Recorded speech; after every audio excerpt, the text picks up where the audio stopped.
Et j'aimerais rajouter un troisième volet à ce thème, la maison préférée de Dieu, et vous dire que cette maison, comme on l'a lu dans le livre des Chroniques, c'est une maison dans laquelle Dieu a mis son cœur et ses yeux.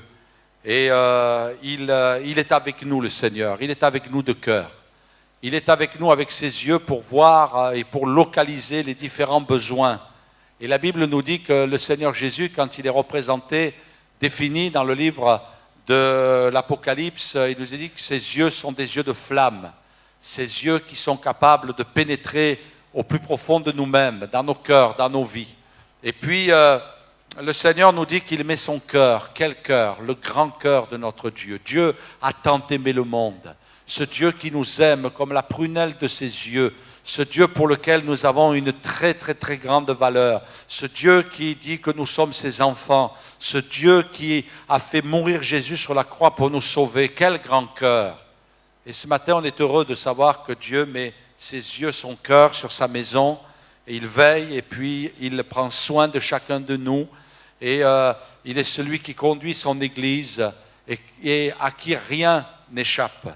Alors quelle joie dans nos cœurs ce matin, mais pour nous, il y a une lourde responsabilité aussi, c'est que cette maison lui soit agréable, que cette maison soit belle. Et puis on voit dans la parole de Dieu qu'il y a toutes sortes d'éléments que le Seigneur met en évidence pour nous montrer ce que le Seigneur attend de chacun de nous. Alors on a noté beaucoup de choses durant ces jours-ci. Si vous avez à cœur de vous procurer les deux prédications précédentes, vous avez un stand et puis on peut vous imprimer un CD pour que vous puissiez, ou un DVD, que vous puissiez suivre les précédentes prédications. Et ce matin, on continue. Qu'est-ce que le Seigneur désire trouver? Quel caractère désire-t-il trouver en nous? Et ce point apparaît important pour moi parce qu'il est important pour notre génération, il est important pour notre temps. Ce qui est important, c'est que nous ayons ce qu'il faut au moment où il faut. Et puis le premier point que je voudrais noter, c'est que le Seigneur désire trouver au milieu de nous des chrétiens courageux. Vous savez que c'est important que nous soyons des chrétiens courageux. Quelquefois, nous devenons des chrétiens paresseux. Nous devenons des chrétiens négligents. Nous devenons des chrétiens de luxe. Pourquoi? Parce que nous sommes laissés entraîner dans un certain confort spirituel. Et là, j'imagine ce frère avec son épouse qui ont dû quitter subitement le pays parce qu'ils subissent une persécution, ils ont subi des menaces, et puis ce n'est pas les seuls parmi nous. Nous avons des frères et sœurs que nous sommes heureux d'accueillir, et puis moi je me réjouis de vous accueillir, et l'Église se réjouit de pouvoir contribuer à votre relèvement, à votre accueil, avec ce qu'on peut faire selon les possibilités, les moyens que nous avons. Mais vous avez vécu une foi dans un contexte de douleur, de persécution, d'épreuve. Nous, on est venus ce matin, on a pris notre voiture et on est venu au culte. Personne ne nous a dérangés sur la route. Personne ne nous a fait de menaces. Personne ne nous a dit, ce matin, tu ne vas pas au culte. Et pourtant, je sens dans mon cœur, les mois passant, que nous allons vivre des temps difficiles. Et que le Saint-Esprit nous avertit. Nous entendons toutes sortes de messages qui nous parviennent, toutes sortes. Vous savez, la particularité des prophéties, c'est qu'il faut qu'il y en ait plusieurs. Il ne faut pas qu'il n'y en ait qu'une. Parce qu'une, c'est dangereux. Une, ça peut être l'œuvre d'un détraqué. Ça peut être l'œuvre d'un illuminé. Et il faut faire attention avec les prophéties. Mais ce n'est pas parce qu'il faut faire attention qu'il ne faut pas y prêter attention. Au contraire, moi je crois que Dieu parle par les prophéties. Mais ce que j'ai appris à appliquer dans ma vie, c'est que j'essaie d'écouter les prophéties, j'essaie d'écouter des paroles de révélation, et ensuite j'emmagasine.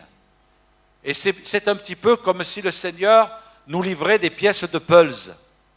Et puis vous n'allez pas prendre la pièce et la jeter. Non, vous prenez les pièces, vous les gardez les unes après les autres.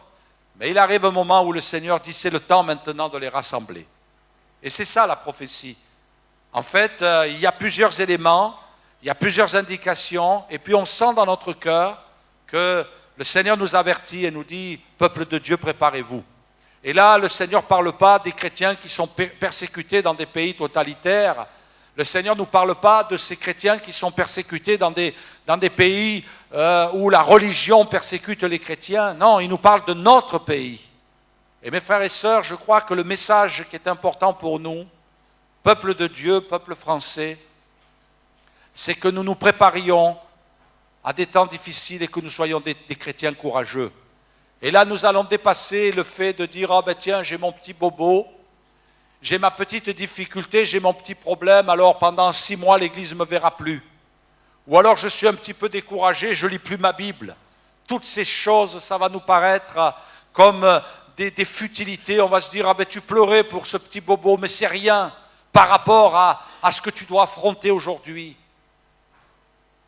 Tes petits soucis, tes petites difficultés, mais c'est rien.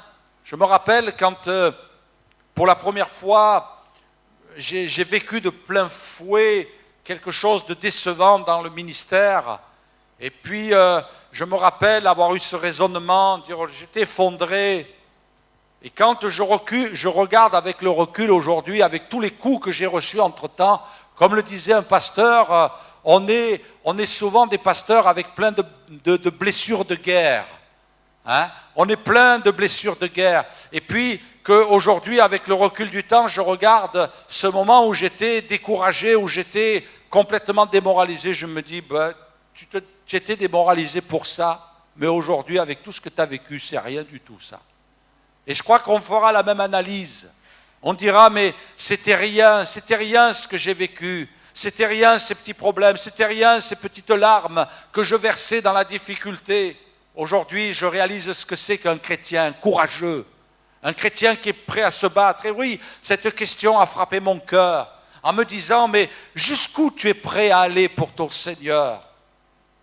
Je ne sais pas si ça vous a interpellé, je ne sais pas si ça a frappé un jour votre cœur. Jusqu'où êtes-vous à aller pour votre Seigneur? La Bible dit, sois fidèle jusqu'à ce qu'on te coupe un ongle. C'est ce qui est marqué dans votre Bible. Sois fidèle, Église de Smyrne, sois fidèle jusqu'à la mort. Vous avez remarqué que quelquefois, on devient des infidèles. On sombre dans le péché. On sombre dans la lâcheté pour pas grand-chose. Mais le Seigneur, lui, il nous a mis la barre haute. Elle est très haute, la barre. Et mes frères et sœurs, il faut que nous mettions la barre haute. Est-ce que tu es prêt à être fidèle jusqu'à la mort? Est-ce que tu es prêt à être fidèle jusqu'au bout? Jusqu'où tu iras pour ton Seigneur? Parce que le Seigneur, lui, il ne se laisse pas impressionner par tes 3 ou 4 étiquettes que tu as sur le front, parce que tu es passé dans 3 ou 4 églises évangéliques. Hein. Il s'en fiche, le Seigneur, de tes églises dans lesquelles tu es passé. Le Seigneur veut voir ta fidélité. Où tu en es aujourd'hui? Quel est ton comportement? Quelle est ton attitude? De quelle manière tu vis ta vie chrétienne? La Bible dit, sois fidèle jusqu'à la mort. Moi, c'est un passage qui résonne très fort dans mon cœur et qui m'interpelle, fidèle jusqu'à la mort. Ne veux pas lâcher, lâche pas, te décourage pas. Lâche le péché, par contre, qui lui t'entraîne dans la mort éternelle. Et puis, nous allons vivre un temps où le Seigneur va faire monter à la surface ceux qui sont vraiment fidèles et ceux qui ne le sont pas. Quand on va se trouver devant le Seigneur dans le ciel, quel accueil va-t-il nous réserver? Les anges vont nous applaudir. Waouh! Tu as eu 352 prières exaucées durant ta vie. Waouh! Tu as amené au salut 23 personnes et demie. Waouh! Vous croyez que ça va se passer comme ça? Le Seigneur va dire, tu as été un fidèle serviteur. Sois fidèle jusqu'à la mort. Tu as été fidèle. Fidèle. L'apôtre Paul, quand il sent que son départ se prépare, qu'il sent qu'il va partir, il n'écrit pas la dernière épître à Timothée en disant « Ah, le Seigneur m'a donné beaucoup de joie. C'est vrai, il y a eu beaucoup de combats, mais beaucoup de joie. J'ai eu la joie de faire 2752 baptêmes. J'ai eu la joie d'ouvrir 352 églises. J'ai eu la joie de lancer dans le ministère 25 hommes de Dieu. » C'est vrai que c'est beau. C'est vrai que c'est merveilleux. Non. J'ai été fidèle, j'ai marché avec le Seigneur. La couronne de justice m'est réservée. C'est ça qui est important. Sois fidèle jusqu'à la mort, courageux. Est-ce que tu as du courage ce matin? Moi, je ne peux pas le mesurer, mais toi, tu peux l'éprouver dans la prière. Tu peux l'éprouver devant Dieu. Tu peux te mettre à genoux et tu peux dire, Seigneur, jusqu'où je suis prêt à aller pour toi? Pierre avait dit, Seigneur, je suis prêt à aller jusqu'à la mort. Mais il n'est pas allé loin. Hein. C'est vite arrêté. Il a renié Jésus 3 fois. Et puis il s'est repenti, gloire à Dieu. Et puis quand même, c'est facile de dire Pierre a renié. Bon, il fallait qu'il se repente parce que c'était important. Mais après, il est mort, martyr. Ça, ce n'est pas écrit dans la Bible, mais on le comprend. On le comprend dans la parole de Dieu et l'histoire nous le raconte. Tous ceux qui ont été apôtres nous racontent l'histoire, ils sont morts à martyr. Et Pierre est mort aussi. Il est mort parce qu'il a voulu être fidèle jusqu'au bout. Jusqu'où tu es prêt à aller? Est-ce que les églises, mes frères et sœurs, vont se vider quand les moments difficiles vont arriver? Moi, je crois qu'elles vont se remplir. Et les églises auront besoin, enfin du moins les vraies églises, parce que certaines vont se vider. Vous savez, des églises où on distribue des bonbons. Vous connaissez ces églises où on distribue des bonbons? Vous connaissez ces églises où les gens viennent comme ça, ils se mettent à trembler. Alors vous dites, oh, il y a le Saint-Esprit sur eux, ils se mettent à trembler comme ça. Et puis ils commencent à faire une prophétie. Ma sœur, je sens qu'à la fin du mois, vous allez toucher une prime de 10 000 euros. Alléluia. Distribue des bonbons. Ah, ma sœur, je sens que cette semaine, vous allez faire une rencontre merveilleuse. Il y a un monsieur qui va venir, il va vous refaire tout l'appartement. Ah, voyez, plein de bonbons. Qui c'est qui veut des bonbons ce matin? Est-ce que vous voulez des bonbons, ma sœur? Oui, je vous donne des bonbons. N'oubliez pas l'offrande. Hein. Je vous donne des bonbons. Et mettez beaucoup. Hein. Je vous donne des bonbons. Vous voulez des bonbons? Qui c'est qui veut des bonbons? Vous connaissez des églises comme ça? Ici, ça ne sera jamais comme ça. Parce que quand vous lisez la parole de Dieu, les révélations et les prophéties, ce n'est pas des bonbons que Dieu distribue. Ce que Dieu distribue, c'est de la bénédiction. Ça commence avec la même lettre, mais ce n'est pas pareil. Il y a des gens, ils cherchent des bonbons. Est-ce que vous cherchez des bonbons? Est-ce que vous cherchez la bénédiction? Je crois, j'ai entendu cette semaine, lundi, mardi, mercredi, j'étais dans un séminaire de pasteurs.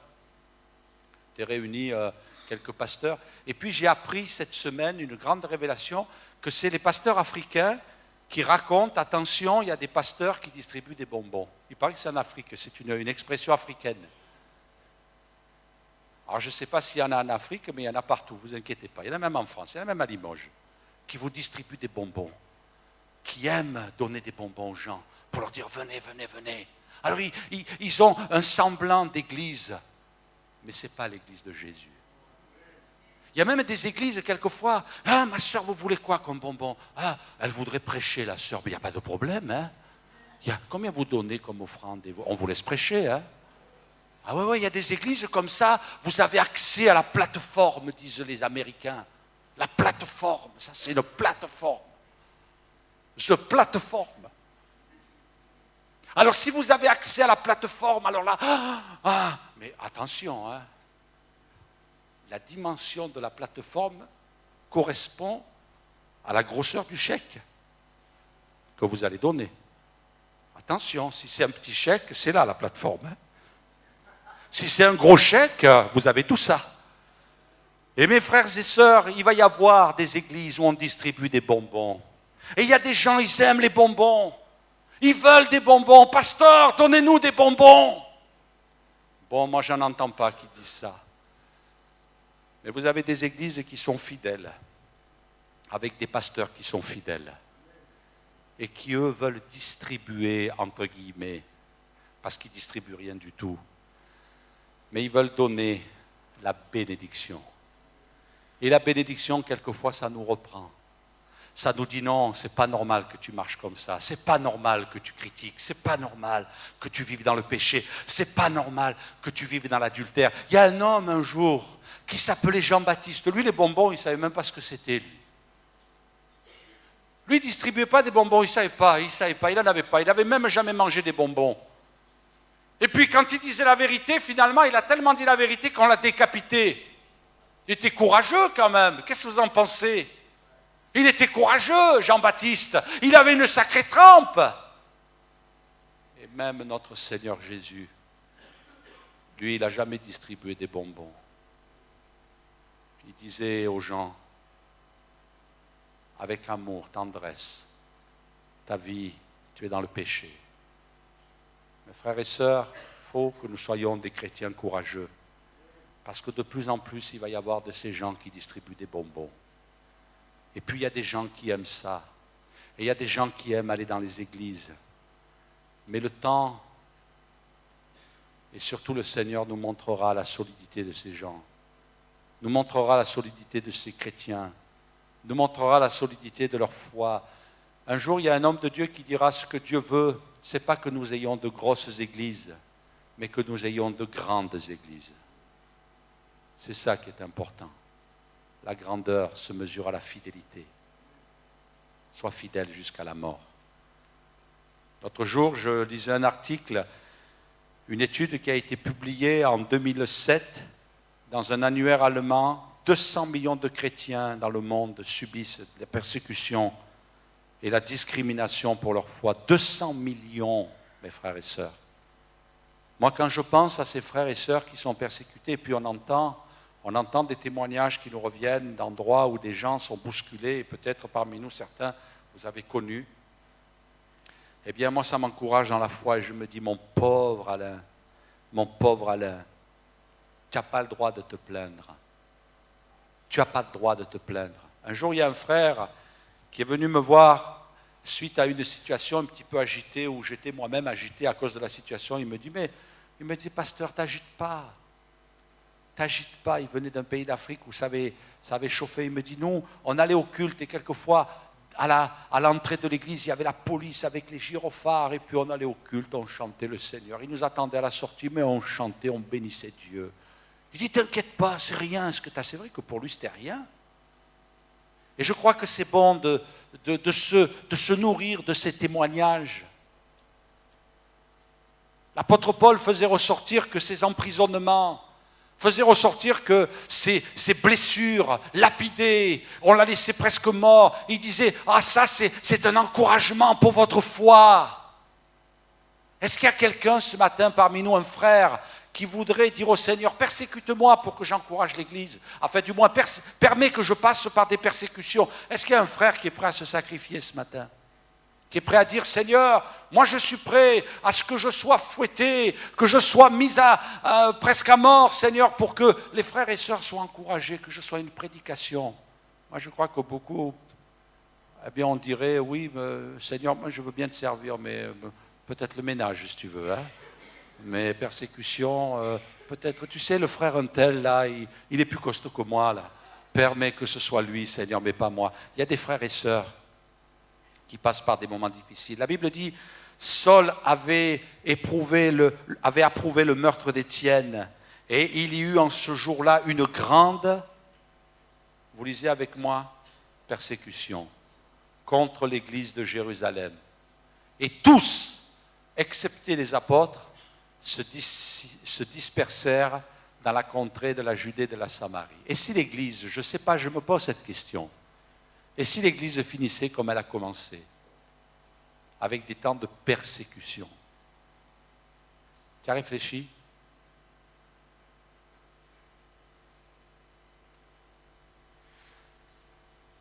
Jésus a livré toute sa vie, et il nous a dit que s'ils l'ont persécuté lui, ils vont nous persécuter aussi.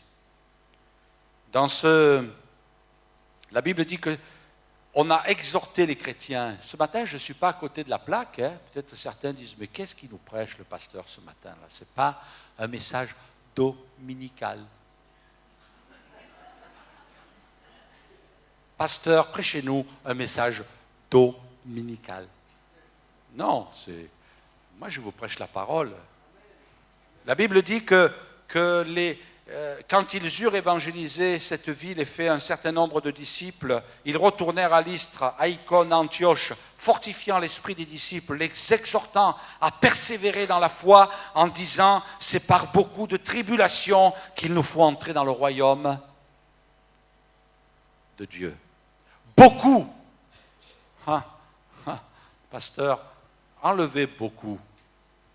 Bon, on accepte tribulation avec un S. Mais si vous enlevez beaucoup, c'est mieux.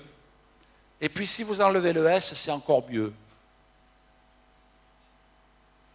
C'est vrai que peut-être nous vivons une sorte de persécution. C'est vrai que peut-être nous vivons des combats sur notre lieu de travail, dans notre voisinage, peut-être même dans nos familles. Qu'est-ce qu'on vous dit dans vos familles? Oh, il ne faut pas aller là-bas. Il est dans une secte. Ah. Ouais, les gens, moi, je suis impressionné quelquefois. Les gens, on leur dit, venez, on va prier pour vous, on va vous imposer les mains. Non, j'ai peur de la secte. Ah, t'as peur de la secte? Ah bon? Et puis vous apprenez que la même personne, elle va voir un guérisseur, un médium, et là, là on ne leur vole pas leur offrande. Hein. Ah non, non, non, non. Parce que nous, quelquefois, ils disent, il ne faut pas aller à l'église, on va vous piquer vos sous. On va vous prendre votre argent. Mais les médiums et les guérisseurs, hop, on y va, hein. On le fait le chèque, là. Hein. Et puis c'est normal. Vous ne trouvez pas qu'il y a... Je me dis, pourtant, c'est le monde spirituel, mais ce n'est pas dans le même quartier. Hein.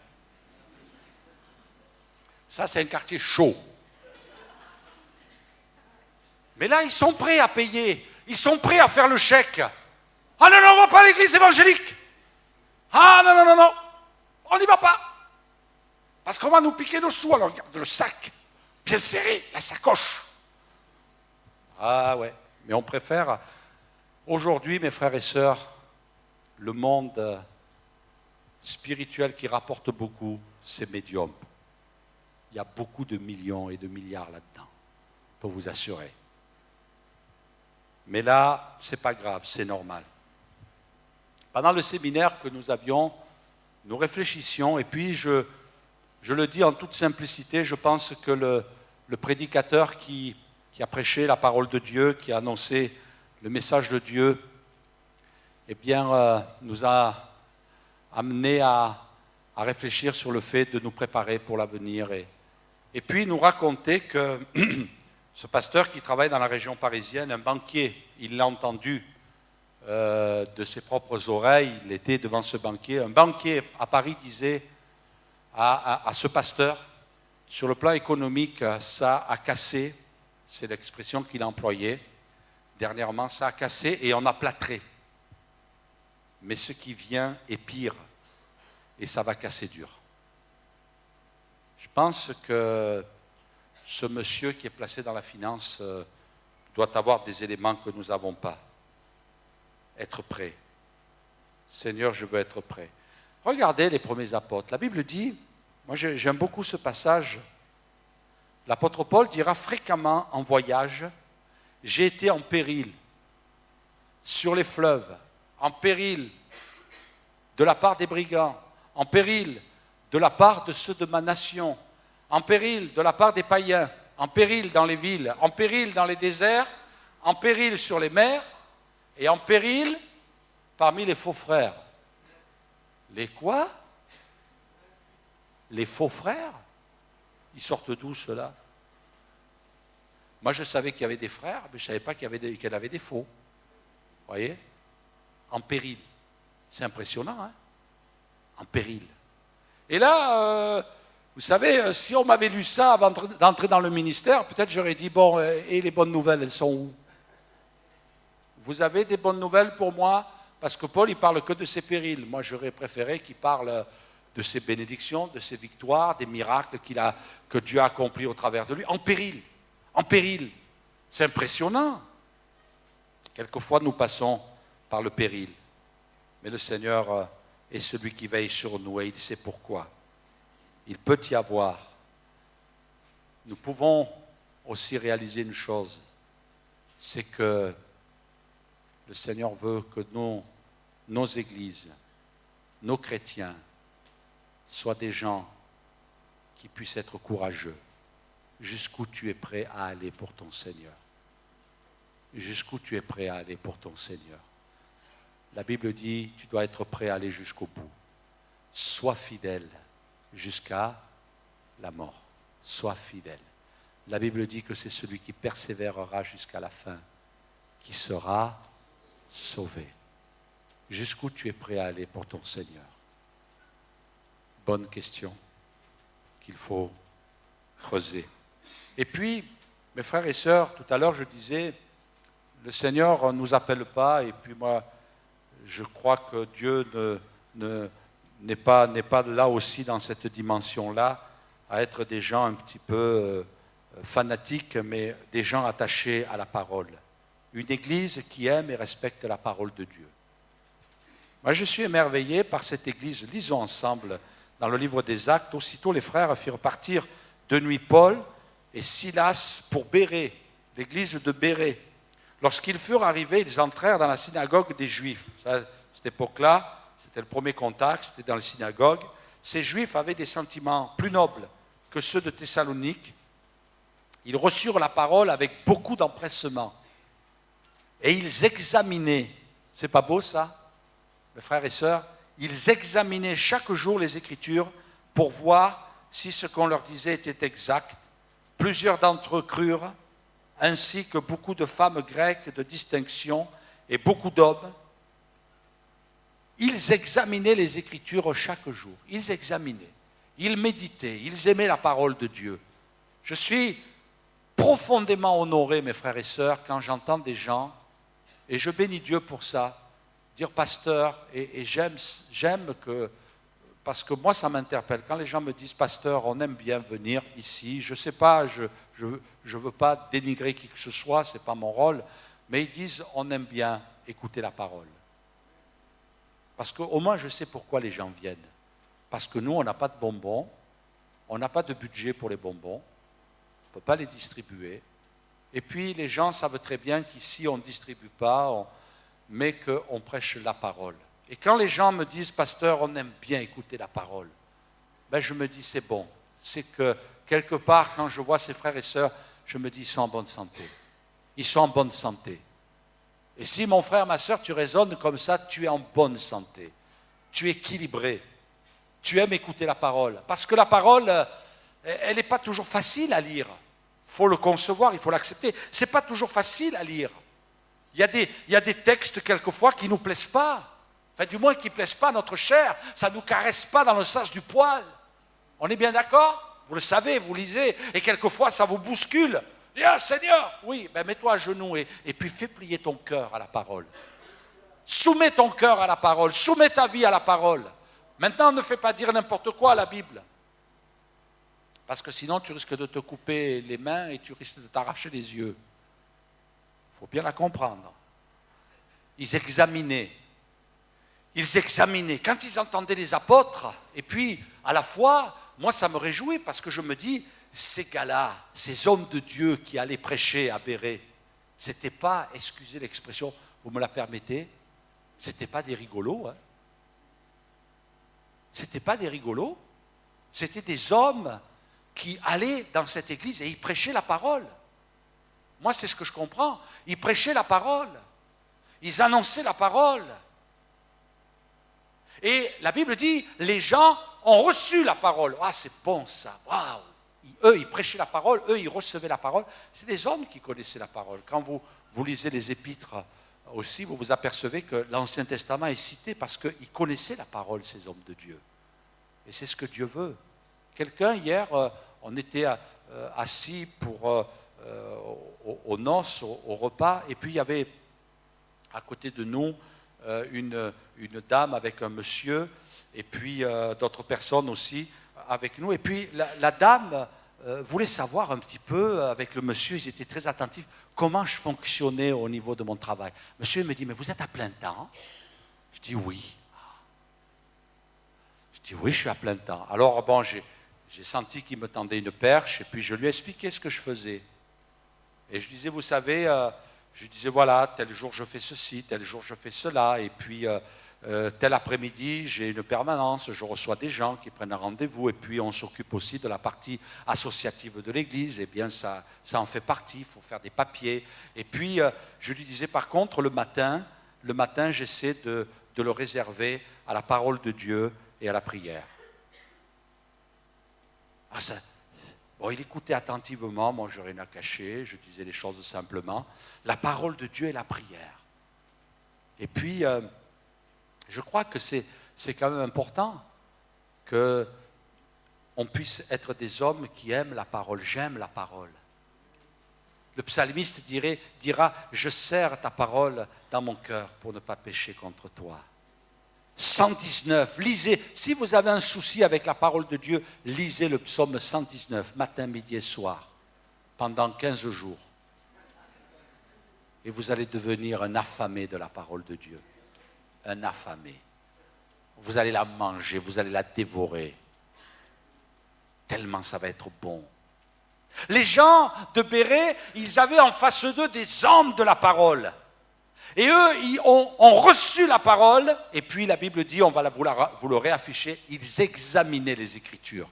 Quand ils arrivaient chez eux, on va vous l'afficher, quand ils arrivaient chez eux, eh bien, ils sortaient, parce que vous imaginez, à cette époque-là, c'était des rouleaux, hein, c'était pas la petite Bible chignon qu'on a, la petite Bible, là, il faut la grosse loupe pour la lire, hein. C'était des gros rouleaux.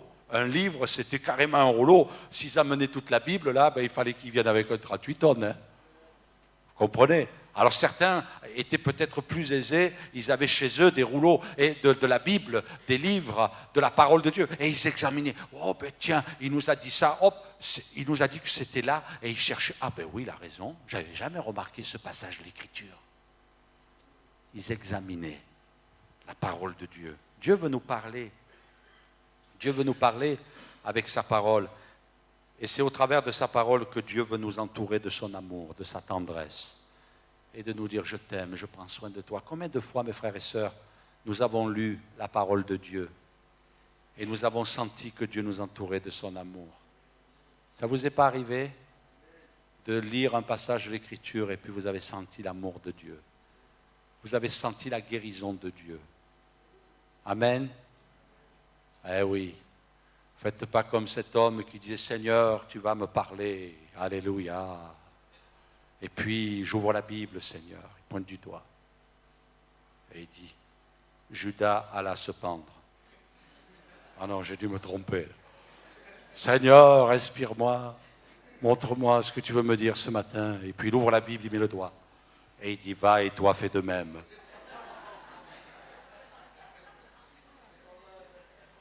C'est vrai que ça peut arriver, mais mes frères et sœurs, ça arrive quelquefois que nous ouvrons la Bible, même à tout hasard, et que Dieu nous parle. Moi, ça m'est arrivé. Amen. Ça m'est arrivé. Mais bon, faisons attention quand même. Hein. Restons quand même prudents. Mais c'est vrai que des fois, Dieu nous parle. Dieu nous parle. J'ai entendu toutes sortes de témoignages de gens, quelquefois, qui étaient à genoux, au pied de leur lit, en train de pleurer, en train de gémir et de dire à Dieu, Seigneur, tu vois. Et puis, pouf, ils ouvrent la Bible et Dieu leur parle. C'est bon. Moi, je sais, j'aime ça. Il y a des moments où Dieu nous reprend. Mais Dieu ne fait pas que ça. Il y a des moments où Dieu nous comprend. Où il y a des moments où Dieu, il ne veut pas nous reprendre, il veut nous prendre dans ses bras. Et nous dire, je t'aime, tu es mon enfant, tu es précieux à mes yeux. Et puis, je voudrais terminer avec l'histoire de cet homme, le retour au livre. J'aime beaucoup l'histoire de ces rois, ça me bénit. Dieu me bénit au travers de ces rois. Le roi Josias. Le roi Josias, vous savez à quel âge il est devenu roi? C'était le 16e roi de Juda. Il est devenu roi à l'âge de 8 ans. Vous imaginez 8 ans?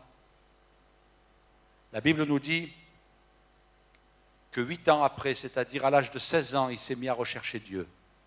À 16 ans, suivez bien, 16 ans, il a recherché Dieu. À l'âge de 20 ans, est-ce qu'il y a des gens de 20 ans ici? Oui, il y en a qui lèvent la main. Non, toi, tu as 4 fois 20 ans. Il y a des gens, à 20 ans, il a purifié le pays de toutes les idoles.